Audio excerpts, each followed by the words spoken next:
Hello friends, I'm going to tell you a typical situation which commonly comes in front of me. As an IVF consultant, I am posed with a lot of patients who come to me after failure of one IVF cycle. And they're telling me, well doctor, we thought our IVF will be successful and very hopeful. But you know something, we got less eggs. We just got 2 eggs or 3 eggs. Or we got 4 eggs but only one fertilized. And what could be the reason? Shall we go for one more IVF? Or the earlier doctors looking at this have advised us to go for egg donation, but we are mentally not prepared for the same. So the question today I'm going to discuss with you, shall one more IVF give you a better pregnancy? Let me tell you one basic fact. A nice study has been done wherein one particular drug in the same dosage was given to the same lady for 3 successive IVF stimulation. And this was a pharma regulated study which they did it. It was using a choreotropin alpha drug. And what they found, cycle to cycle, the number of eggs obtained with the same dose in the same lady is different. So don't lose hopes. But at the same time, we have to look into why you could have got less eggs. What are the ways to get more eggs? So were you given the correct drug? Many times the couples are given just HMG injections. The doctors have started on a low dose and halfway through they have increased the dose.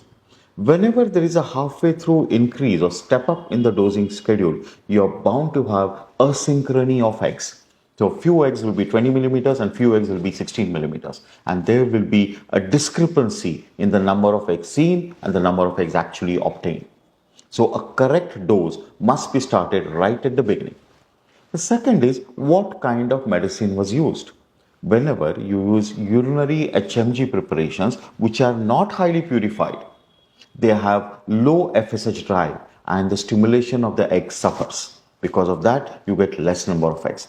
So predominantly in Indian population, when our women are exposed to so much of fertilizers in diet, so much of environmental pollution, we have high carbohydrate diet, that's why a lot of obesity is there, or some of the women are very, very thin.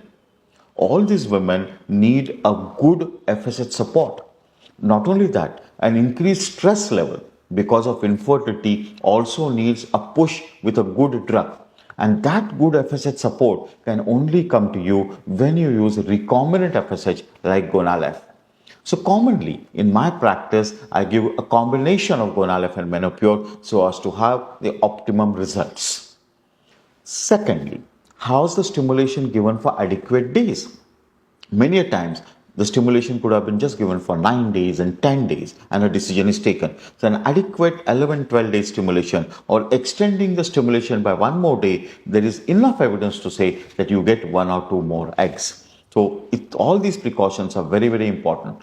We prefer taking all these precautions right in the first cycle so that few patients will require second, and in the first cycle itself, more and more pregnancies can be opted. I'm sure this will make a difference to your protocols and your treatment strategies. Do get back to us for any further queries. Thank you.